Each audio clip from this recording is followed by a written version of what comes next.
Hey everybody, it's Glenn back with another Clash Royale analysis video. We're going to be taking a look at the semifinals of the Orange Crown League. We have Qlash Gaming versus ZeroOne Gaming.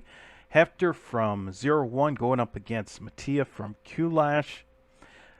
I took a look at this game because of the lineup that Hector was using, and I thought it was really fascinating to see like how he would play the cards that he was using and how Mattiaa would answer. So let's get right into it. They went in a little bit midway through, and Skeleton Barrel gets stopped by Musketeer and Giant Snowball. Of course, with the pros, there's not much going on in the early going. Both players just trying to understand exactly what the other's going to try to do. Bringing a Dart Goblin from the back. And the Dart Goblin stays alive for quite a while there. It takes a hit from the Dark Prince. And that's a great cage drop to prevent anything from happening really bad. But here comes the Goblin Barrel, and it gets answered by a Musketeer. So not a log, not arrows, not a fireball. It's a Musketeer. And this is something I'm gonna talk about later on. Another Dark Goblin from the back. And this is the setup I think that Hector really wanted the first time. He just maybe he was just trying to cycle the cards so that he could get to there. He wanted to have the knight with the Dark Goblin. In the beginning, he brought the knight out. Brought the Dark Goblin out just kind of by itself. But now he has a tank, that knight, to go with that Dark Goblin. So right now it's to see, okay, if Mattiaa spends a spell on the Dark Goblin, like a log, fireball, or even throw the snowball again, then that opens up for Goblin Barrel or even the Skeleton Barrel. So this is the setup I think Hector wants, and it's really good. Here comes the barrel now that the arrows are gone. Dark Prince takes a little bit of damage there. And there's a snowball, and now this opens up the opportunity for a Goblin Barrel, which Hector does, and it gets answered with the Night Witch. So 2 Goblin Barrels played so far in this game hasn't been answered by arrows. It seems like Mattiaa knows, okay, if I have arrows, either this is the cycle, or this is the cycle Mattiaa is satisfied with, or Mattiaa is saying, I'm just going to answer any Goblin Barrel with a troop, because he's already done it twice. So I thought the decision making there by Mattiaa was really unique so far in this game. This is where I think the game turned, because you see Mattiaa has a pretty hefty lead, and it's because of those Goblin Barrels being only answered by troops. So let's rewind this just a little bit here. So now we have the Goblin Barrels that are drop down, Night Witch comes through.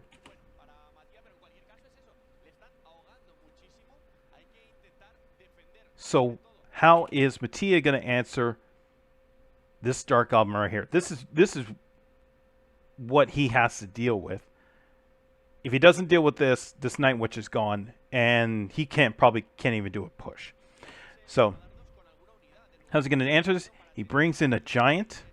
The Dark Goblin's still attacking the Night Witch. Here comes the delivery that hits the giant, but those bats stayed alive, and that was incredible. I mean, those bats secretly good. Now we see why. I mean, obviously everybody knows why Night Witch is a legendary. It's because it can do air and ground attacks. But here is a really great example of the Night Witch being put to amazing use, because the delivery takes out the Night Witch in her human form, then comes the bats, and so now the Dark Goblin is focused on the giant, and those bats are free to do whatever they want, and they take out the recruit, and there goes the Dark Goblin, and then now they're going after the giant, so Hector has to bring out skeletons.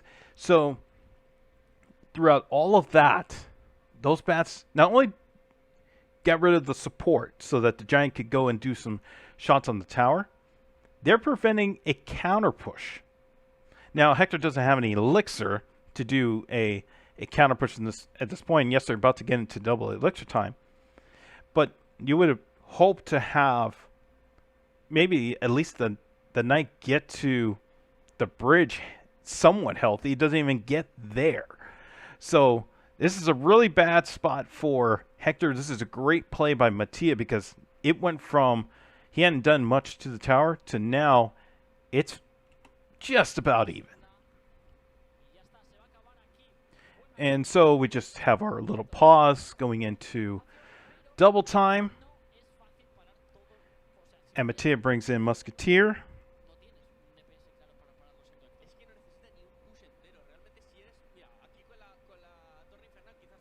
You bring in the Dark Prince because of that Inferno Tower, and here comes the Graveyard.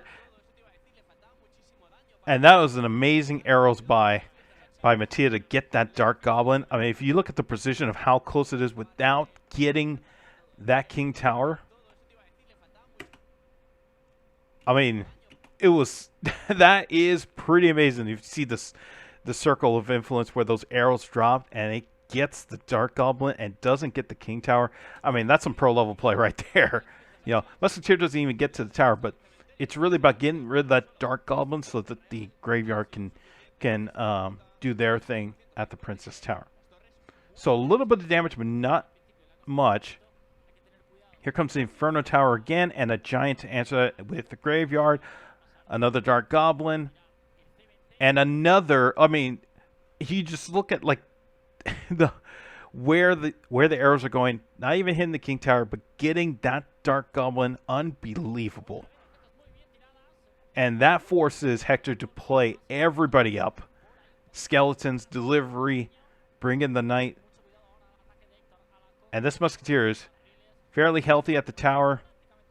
Takes care of that barrel. That barrel doesn't even threaten anything. And now we have a Night Witch and Dark Prince and Giant. This is looking pretty scary for Hector. How can he deal with this?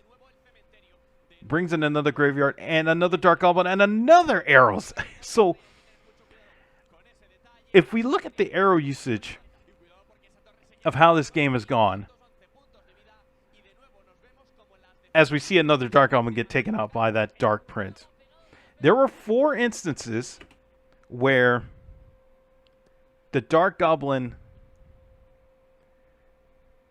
was taken out by arrows. I mean, it was just really fascinating. The arrow usage by Mattiaa here to stop that Dark Goblin. This is why, as we're going to see with the barrel in a moment, this is why it seemed like Mattiaa was accepting of letting the barrels go. Because he determined that the most dangerous card in this lineup is Dark Goblin. And, I mean, I get scared when I see Dark Goblin just because, you know, if you don't take care of it and don't get rid of it and get it off the board, it can do massive damage. And there were 4 instances where arrows were used. And they were all in the Dark Goblin. We saw in the beginning with the Dark Goblin and the Knight push. Arrows took that out. And then we immediately saw a Goblin Barrel. Then 3 times Graveyard was played in just a few moments ago. 3 times where Graveyard was played. Dark Goblin came in to stop the skeletons, and arrows were used to stop the Dark Goblin all 3 times. So Hector tries to go oppo. And again, no arrows. So 3 Goblin Barrels, no spell answers. This time it's the Dark Prince who has to come in and say, okay, I'm going to take care of these goblins from the barrel. And that was fairly simple. Now another Graveyard at the top. And that'll be it for Mattiaa. So I thought it was really fascinating because with the way Hector was playing it, you know, he saw the opportunity. You know, arrows were played on the Dark Goblin. That was the opportunity to throw a barrel. It's just that Mattiaa knew, I mean, obviously he knew it was coming and said, okay, I'm just going to sacrifice not having those arrows and bring in a troop and just take whatever damage, and hopefully it isn't too much.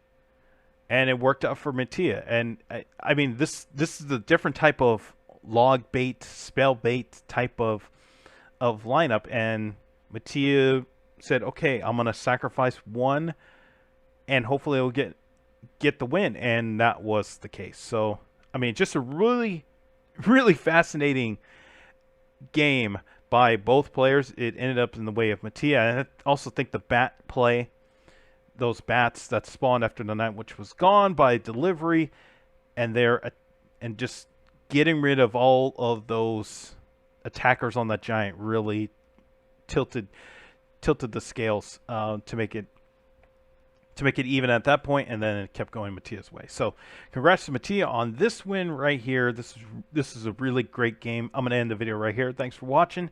Be sure to hit the like button wherever you're watching us. Be sure to hit the subscribe, and I'll see you in the next video.